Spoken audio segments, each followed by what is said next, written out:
সে বহু যুগ আগের কথা। তখন নদিয়ার রাজ পরিবারের প্রতিষ্ঠাতা ভবানন্দ মজুমদারের পুত্র রাঘব মজুমদার ছিলেন ক্ষমতায়। তিনি যেমন ছিলেন শাসক, তেমনই ছিলেন বাবা সিদ্ধিদাতা গণেশের খুব বড় ভক্ত। একদিন তাকে স্বপ্নাদেশ দেন স্বয়ং সিদ্ধিদাতা গণেশ ও বলেন, নবদ্বীপে গঙ্গার ধারে সিদ্ধিদাতা গণেশ ও বাবা মহাদেবের দুটি মূর্তি প্রতিষ্ঠা করতে। তিনি বাবা গণেশের আদেশে 1669 সালে একটি গণেশ মূর্তি ও একটি শিবলিঙ্গ প্রতিষ্ঠা করেন। কিন্তু তার কিছুদিন পরেই তিনি মারা যান। তার মৃত্যুর প্রায় 100 বছর পর নবদ্বীপে হঠাৎ করে বন্যা আসে এবং বন্যাপ্রবণ নবদ্বীপ ভাঙনের কবলে পড়লে তৎকালীন নদিয়ার রাজা কৃষ্ণচন্দ্র বিগ্রহ দুটিকে সেখান থেকে সরিয়ে আনেন। কিন্তু বিগ্রহ স্থানান্তরের সময় বহু মানুষের স্পর্শ লাগে। তখন এখানকার পণ্ডিত বরেরা এই গণেশ বিগ্রহকে বলেন 12 বছর মাটির তলায় রাখার জন্য। 12 বছর মাটির তলায় চলে গেলে পরে সেই বিগ্রহ যখন কৃষ্ণচন্দ্রের প্রপৌত্র মহারাজ গিরিশচন্দ্র ওপরে ওঠান, তখন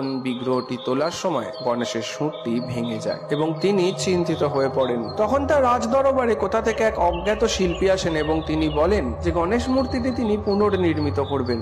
কিছুদিন পর তিনি দেখেন সেই গণেশ মূর্তি থেকে তৈরি হয়েছে দেবী আনন্দময়ীর মূর্তি এবং তিনি শুরু করেন মায়ের পুজো। কিছুদিন পরেই তাকে দর্শন দেন স্বয়ং মা কালী এবং বলেন দেবী মূর্তির নামকরণ করতে ভবতারিণী মাতা রূপে।